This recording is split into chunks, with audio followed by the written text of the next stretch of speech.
আসসালামু আলাইকুম। এসএটিভির পক্ষ থেকে সবাইকে স্বাগতম জানাচ্ছি। আশা করছি সবাই ভালো আছেন। তো আজকে আমি দেখাবো কিভাবে প্রপারলি ইমেজ মাস্কিং করতে পারেন ইনডিজাইনে, অথবা শেপগুলো কিভাবে নিতে পারেন, শেপগুলো নেওয়ার পর কিভাবে শেপ কাস্টমাইজ করতে পারেন, অথবা শেপগুলো কিভাবে কাটতে পারেন, এই টোটাল বিষয়টা আজকে আমি দেখাবো। তো চলুন শুরু করা যাক। যদি কোনো ভুল ভ্রান্তি হয়ে থাকে ক্ষমা দৃষ্টিতে দেখবেন। চলুন শুরু করা যাক।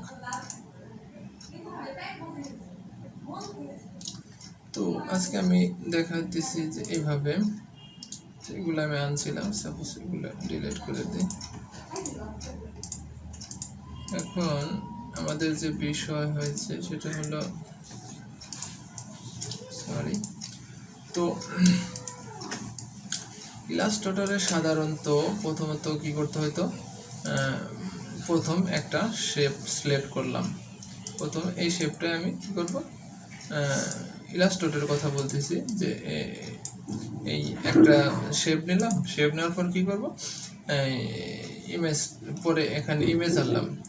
ইমেজ আনার পরে ইমেজটা এটার উপরে রাখলাম। রাখার পরে দেন রাইট বাটন ক্লিক করে ইমেজ মাস্কিং।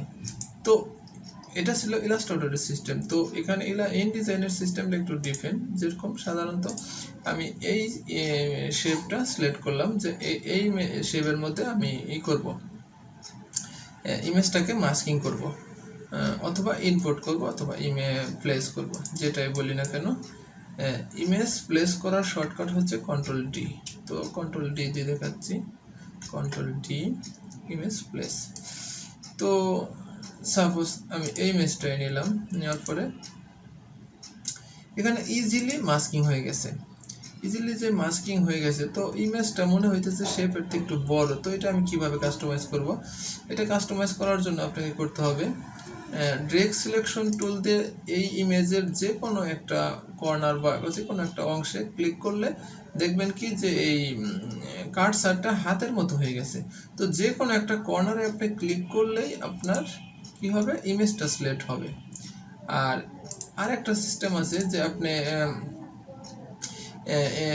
সিলেকশন টুলে থাকলেন, সিলেকশন টুলে থাকার পরে আপনি কি করবেন, ইমেজটা আপনার সিলেক্ট হচ্ছে না। তখন আপনি কি করবেন, যে এই মাঝখান যে ইমেজটা যদি আপনার এই পরিবার থাকে, তখন আপনি কি করতে হবে, মাঝখান বরাবর, এই যে মাঝখান বরাবর দেখবেন কার্সারটা যখন মাঝখান বরাবর নেওয়া হয়, তখন আপনার এই কার্সারটা চেঞ্জ হয়ে যায়, হাতের মতো হয়ে যায়। তো এই যে মাঝখান বরাবর হাতের মতো, আর একটু নিচে আবার হাতের মতো না। তো এই কার্সারটা যখন এই মাঝখানে বরাবর যখন না হলো, তখন এই হাতের মতো যখন হয়, তখন জাস্ট ক্লিক করার পরে এই ইমেজটা সিলেক্ট হলো। সিলেক্ট হওয়ার পরে ইমেজটা আমরা কাস্টমাইজ করে দিলাম, ছোট করে দিলাম, যাতে করে এই শেপের সাথে ইমেজটা আর কি যায় বা সেট আপ হয় বা সুন্দর দেখা যায়। ওই অনুপাতে আমরা ইমেজটাকে কি করবো, সেট আপ করে নেব। তো আমি সাপোজলি এখানে এটা রাখলাম। তো আবার এরকম হতে পারে যে আমি এই ইমেজটা কি করছি, ইমেজটা আমি সিলেক্ট করে নিয়েছিলাম, যে এই ইমেজের এই শেপটা আমি সিলেক্ট করে নিয়েছিলাম, যে এই শেপের মধ্যে আমি ইমেজটাকে প্লেস করতে চাচ্ছি। তখন যখন আমার এই এখানে হয়েছে যে আমার শেপ নাই, ধরেন আমার এই শেপটা নাই, তো আমি একটা ফাইল থেকে প্লেস এই ইমেজটা নিলাম। তখন আমি ইমেজটা যখন প্লেস করলাম, তখন আমার এই কার্সারটা আমাকে কি বলে দিতেছে, যে ইমেজটা যে আপনি কোথায় প্লেস করবেন, বা মানে এটা প্লেস করার জন্য আপনাকে কি করতে হবে, একটা শেপ ক্রিয়েট করতে হবে। এই ইমেজটাকে এই কার্সারটা আমাকে এই জিনিসটা দেখাইতেছে যে আমি কোনো শেপে সিলেক্ট করলাম না, তারপরে ইমেজটা প্লেস করলাম। প্লেস করার পরে এই সিস্টেমে আপনার অবশ্যই আসবে যে আমি এখানে কাস্টম একটা শেপ ক্রিয়েট করলাম, যে এরকমই ইজিলি মাস্কিংও হয়ে গেল, ইমেজ প্লেসও হয়ে গেল, শেপও ক্রিয়েট হয়ে গেল। এখন আমরা দেখব, হয়তো কারো মনে হইতে পারে যে ইমেজটা হয়তো এখানে হয়তো কোনো শেপ তৈরি হয় না। এই যে ইমেজটা ধরলাম, ধরার পরে ডিলিট করে দিলাম, এখানে কিন্তু শেপ ক্রিয়েট হয়েছে, বাট এই শেপে কালার হয় নাই। যে সাধারণত ইমেজের জন্য মাস্কিংয়ের জন্য শেপ ক্রিয়েট হয়েছে বাট কালার হয় না। তো এটা আসলে কোনো সমস্যা না, এই ইমেজ প্লেস করার জন্য এভাবেই হয়। অনেকেই হয়তো এই কালার দিয়ে নেয় বা দেওয়ার পরে এই যে সাধারণত আমি আর একটা শেপ দিলাম, নেওয়ার পরে এটার মধ্যে যখন নাকি আমি ইমেজটা প্লেস করব ইমেজটা প্লেস করলাম, দেন আমি কি করলাম, এই ইমেজটা কাটে দিলাম, ডিলিট করে দিলাম। তারপরে কিন্তু আমার এই শেপের সিস্টেমটা এই সেমই রইল। এটাকে চাইলে যদি কেউ চায় যে এটা কালার করে দিব, সেটা কোনো সমস্যা নেই, করে দিতে পারে, বা কালার ছাড়াও থাকলেও সমস্যা নাই, যেহেতু ইমেজের শেপ কালার লাগেও না, আবার কালার থাকলে সমস্যাও নাই। তো এই একটা ওয়ে দেখলাম, আর একটা ওয়ে দেখবো, যেটা ডিলিট করে দিই। ডিলিট করে দেওয়ার পর এখন আমি কি করব, যে আমি সাধারণত একটা, এরপরে আর একটা, দেন আর একটা, আর একটা। অনেক সময় হয় না যে বুক ডিজাইনের জন্য যে এক পেজে আপনার 6টা ইমেজ দরকার, বা 6টা ইমেজ এখানে বসাইতে হবে। তখন আপনি কি করবেন, যে 6টা ইমেজ আপনি এক পেজের জন্য করতে হবে, বসাইতে হবে। তখন আপনি কি করবেন, যে আপনি ইমেজ থেকে ফাইল থেকে প্লেসে যাওয়ার পর আপনি ওই এখানে 6টা শেপ আপনি করছেন, এটা সিলেক্ট করার দরকার নাই। এখানে 6টা ইমেজ, 1টা 2টা 3টা 4টা 4টা 5টা 6টা, এই 6টা ইমেজ আমি একসাথেই ওপেন করতে পারবো। এই যে কার্সারটা দেখেন, কার্সারের উপরে কিন্তু লেখা আছে 6টা ইমেজ, ওই যে উপরে ব্লু কালার দিয়ে লেখা আছে। তো আমি কি করব, ইজিলি এখানে ক্লিক করব, একটা ইমেজ হইলো প্রথমটা, নাম্বার 2 এখানে মাস্কিং হয়ে গেছে, নাম্বার 3, নাম্বার 4, নাম্বার 5, নাম্বার 6। তো এইভাবে আমরা ইজিলি 6টা 7টা 8টা 10টা 15টা ইমেজ একসাথে ইনপুট করতে পারি, এবং এই ইমেজটাকে মাস্কিং করে দিতে পারি ইজিলি। তো অনেক সময় হয় কি, যে আমার এই শেপের সাথে আসলে যাচ্ছে না, তখন আমি কি করব, একটা ইমেজ আমার বেশি হয়ে গেছে, যে এখানে 6টা শেপ ছিল, আর একটা শেপ আমার এক্সট্রা দরকার। তখন আমি কি করতে পারি, এখানে একটা বড় দরকার, এখানে একটা বড় মাপের একটা শেপ নিলাম। তো বড় মাপের একটা মেন ইমেজ থাকে অনেক ব্রোশিয়ারে, তো এই বড় একটা ইমেজ নিয়ে আমি এটার মধ্যে মাস্কিং করে দিলাম।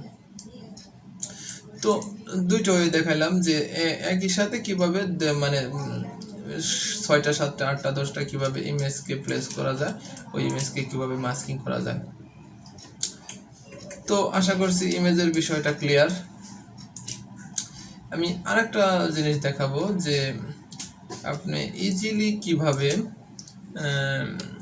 কিভাবে আপনার ইলাস্ট্রেটরে সাধারণত শেপ কাটতে খুব সহজ হয়তো, ইনডিজাইনে আমার মনে হয় ইনডিজাইনে শেপ কাটতে সাধারণত একটু কঠিন, কারণ এখানে শেপ কাটাকাটিটা একটু কম হয়, কারণ এখানে বেশিরভাগ মানুষ কাজই করে স্টেট কাজ করে, কারণ বুক ডিজাইন সাধারণত স্টেট বেশি, মানে বগি ঝুঁকি খুব কম হয়, যেরকম রেটে ওই রাউন্ড সার্কেল টার্কেল এই ধরনের শেপ কাটাকাটি বাঁকাতেরা এই ধরনের একটু কম হয়। তারপরে আমি দেখাইতেছি একটা বিষয়, যে আমি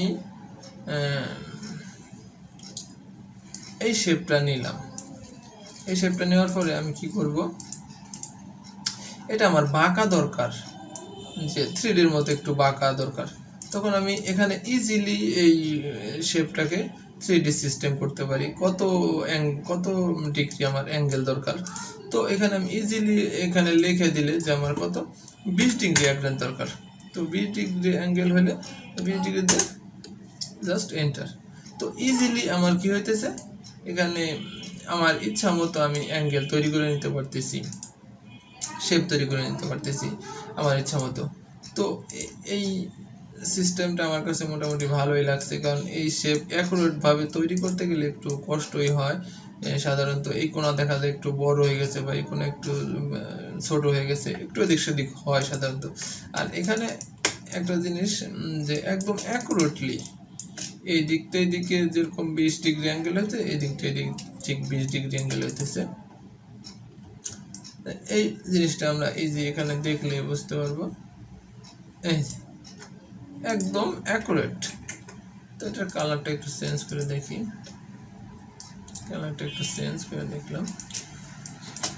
তো ফর ইলাস্ট্রেটরে যেরকম এই ইগুলা কি বলে মার্জিনগুলো আউট করে দেওয়া যায় দিয়ে, এখানে এইগুলা মার্জিনগুলো আউট করে দিতে একটু হয় যাবে না। এখানে সিস্টেমটা একটু ডিফারেন্ট, যেরকম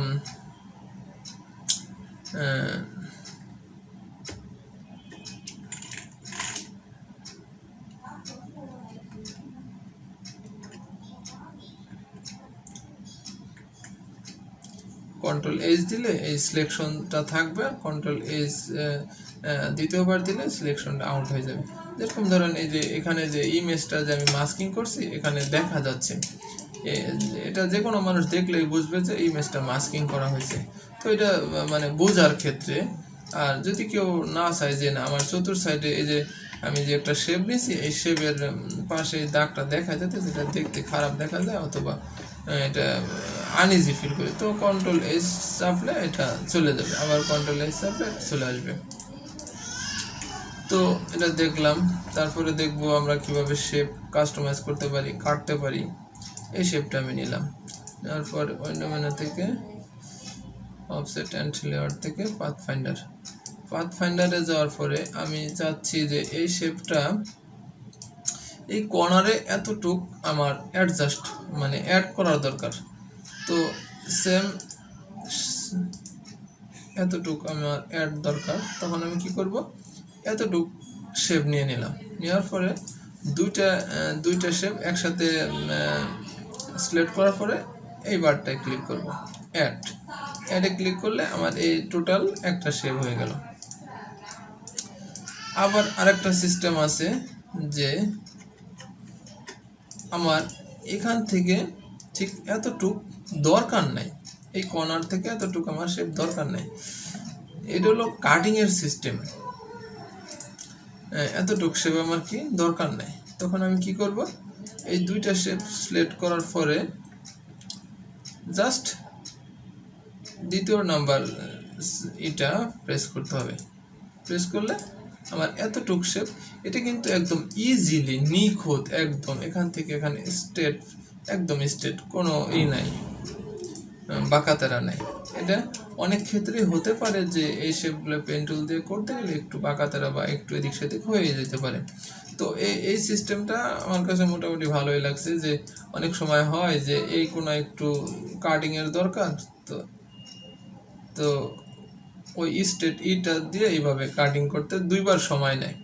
তো এখানে একবারে এটা করা যাইতেছে, যেরকম আমার এরকম দরকার শেপটা, জাস্ট আমি দেখাইতেছি যে এভাবে আর কি কাটিং এর সিস্টেমটা এভাবে কাটা যায়।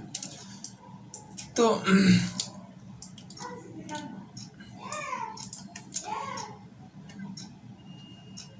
দয়া করে ক্ষমার দৃষ্টিতে দেখবেন কোনো ভুল ত্রুটি হয়ে থাকলে।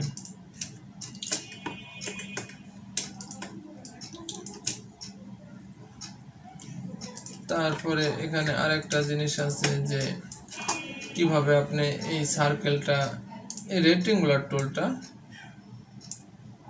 কিভাবে রাউন্ডেড করতে পারেন। এই যে এখানে রাউন্ড সিস্টেম আছে, এখানে ইজিলি আপনি রাউন্ড করতে পারেন, অথবা এটা কি করতে পারেন, এটা কাস্টমাইজ করে নিতে পারেন যে আপনার এই কর্নারটা একটু রাউন্ড বেশি দরকার, অথবা পুরোপুরি আর রাউন্ড আর একটু বেশি দরকার, আপনি জাস্ট এটা ক্লিক করলেই হবে, পুরোপুরি একটা রাউন্ড। এই ইলাস্ট্রেটরের সিস্টেম ফটো ইনডিজাইনের সিস্টেমটা এরকম, আপনি একটা রেক্টেঙ্গুলার শেপ আপনাকে প্রথমে ক্রিয়েট করতে হবে, ক্রিয়েট করার পরে দেন আপনি এটা কাস্টমাইজ করতে পারবেন যে কোনোভাবে। এটা আপনার এরকম হইলো, আপনার এরকমও নিতে পারেন, এরকমও নিতে পারেন, এরকমও নিতে পারেন, এটাও নিতে পারেন, যেটা আপনার ইচ্ছা। আপনি যদি স্টেপ নেন এখানে সরাসরি এই রাউন্ডটার থেকে বেশি রাউন্ড আপনি পাবেন না। যেরকম ইলাস্ট্রেটর সাধারণত অ্যারো চাপলে আপনার রাউন্ডটা ছোট হয়, বড় হয়, এরকম হয়, কিন্তু এখানে এই শেপটার থেকে বড় রাউন্ড আপনি পাবেন না।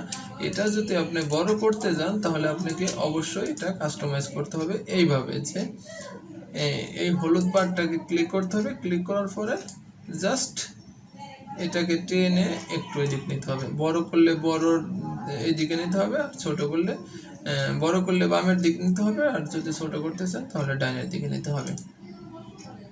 তো এই হয়েছে সিস্টেম। আবার যদি কেউ চায় যে না আমার এই কর্নারটার কাউন্ট দরকার নাই, তো সিম্পল শেপ প্রেস করে জাস্ট রাইটের দিকে ড্র্যাগ করে একটু আনলেই হবে।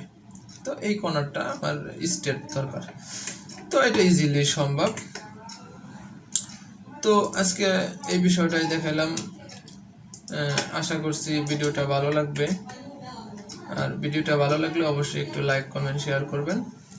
আর আমি বারবার একটা কথাই বলতেছি, যদি কোনো ভুল ত্রুটি হয়ে থাকে ক্ষমার দৃষ্টিতে দেখবেন, কারণ আমি ওরকম এক্সপার্ট পারসন না যে আমি আপনাদের প্রপারলি ওইভাবে